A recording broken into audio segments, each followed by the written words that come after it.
तो बच्चों चलिए आज हम देखेंगे पाठ क्रमांक 4 सफाई। यहाँ पर आप देखेंगे कि एक घर है। घर में माँ है और उसके 2 बच्चे हैं, तन्मय और श्रद्धा। तो माँ बच्चों को घर की साफ सफाई कैसे रखनी है इसका महत्व समझा रही है। तो आइए देखते हैं माँ और बच्चों के बीच का यह संवाद। माँ: बेटे तन्मय, आज तुम्हारी छुट्टी है। घर की सफाई में तुम्हें मदद करनी है। तन्मय: मैं क्यों करूँ? श्रद्धा से कहो। श्रद्धा: माँ, सफाई तो आज तन्मय ही करेगा। माँ: नहीं, हम सब मिलकर सफाई करेंगे क्योंकि घर हमारा है। तन्मय: इससे मुझे क्या फ़ायदा है? माँ: सुनो, घर की सफाई करने से शरीर का व्यायाम होता है। घर में जमी हुई धूल निकल जाती है। इससे बीमारियां नहीं फैलती, मन प्रसन्न रहता है। तन्मय: अगर ऐसा है तो मुझे साफ सफाई करना सिखाओ।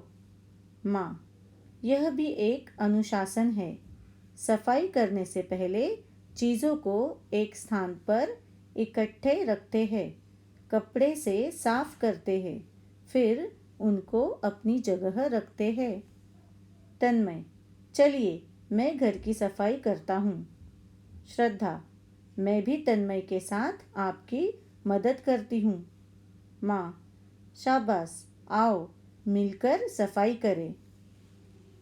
तो बच्चों देखा आपने, इस घर में यहाँ पर माँ है और माँ अपने बच्चों को घर में साफ सफाई रखने का महत्व समझा रही है। और घर की साफ सफाई करने से हमारे शरीर का भी कैसे व्यायाम होता है, इससे बीमारियां कैसे दूर भागती है, यह भी माँ बच्चों को समझा रही है। तो पहले तो माँ जब बच्चों से कहती है कि आज छुट्टी है, घर की सफाई में माँ की मदद करनी है, तो सबसे पहले तन्मय क्या कहता है, मुझे नहीं करना है। और श्रद्धा भी सोचती है कि तन्मय अकेला ही करेगा। लेकिन जब माँ बच्चों को समझाती है कि घर तो हम सबका है, तो सफाई भी हम सब मिलकर ही करेंगे। और उसके फ़ायदे भी माँ बच्चों को बताती है कि घर की सफाई करने से एक तो शरीर का व्यायाम होता है, दूसरा घर में जमी हुई सारी धूल निकल जाती है, और धूल जब दूर चली जाती है, धूल हट जाती है, तो सारी बीमारियां भी दूर भाग जाती है और हमारा मन भी प्रसन्न रहता है। तो बच्चों, हम अपने आसपास की साफ़ सफाई, अपने घर की साफ़ सफाई और हमारे शरीर की साफ़ सफाई जब करते हैं तो हमारे शरीर से जो भी बीमारियां होती है वह दूर निकल जाती है। हमारा घर साफ़ सुथरा रहने की वजह से घर में भी कोई कीटाणु नहीं पनपते और हमें कोई बीमारी भी नहीं हो सकती है। और सच में जब हमारा घर साफ़ सुथरा अच्छा लगता है तब मन तो सचमुच प्रसन्न ही रहता है। माँ जब ये सब फ़ायदे बच्चों को समझाती है तो बच्चे भी समझ जाते हैं। और फिर तन्मय क्या कहता है माँ से, अगर ऐसा है तो मुझे साफ सफाई करना सिखाओ। माँ क्या कहती है, यह भी एक अनुशासन है। अनुशासन है मतलब जब हम सफाई करते हैं तो सफाई करने के लिए भी कुछ तो नियम होते हैं, है ना बच्चों। जैसे सफाई करने से पहले चीज़ों को हम एक स्थान पर इकट्ठे रखते हैं। इकट्ठे रखना मतलब एक साथ रखते हैं। और फिर सभी चीज़ों को कपड़े से साफ करते हैं, और जिस जगह से हमने चीज़ें हटाई थी उस जगह को भी हम साफ करते हैं, और फिर उनको उन चीज़ों को अपनी अपनी जगह पर रखते हैं।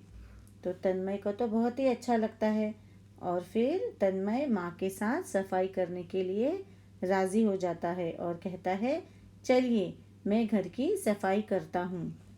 और फिर जब तन्मय को श्रद्धा देखती है कि तन्मय तो सफाई करने में माँ का हाथ बटाने वाला है, तो श्रद्धा भी माँ की साफ सफाई करने के लिए तैयार हो जाती है और कहती है, मैं भी तन्मय के साथ आपकी मदद करती हूँ। और फिर माँ दोनों बच्चों से बहुत खुश हो जाती है और कहती है, चलो आओ हम मिलकर सफाई करें। तो बच्चों, आप भी घर पर अपनी माँ के साथ घर के कामों में, घर की साफ सफाई में ज़रूर मदद करते होंगे और करना भी चाहिए, क्योंकि आपकी माँ सुबह से लेकर रात तक पूरा दिन आपके लिए बहुत कुछ करती है। तो अगर आप भी माँ के काम में माँ की मदद करोगे तो आपकी माँ को भी बहुत अच्छा लगेगा, और फिर हमारे शरीर का भी तो व्यायाम होगा और हमारा मन भी तो प्रसन्न रहेगा। है ना बच्चों, सफाई का महत्व।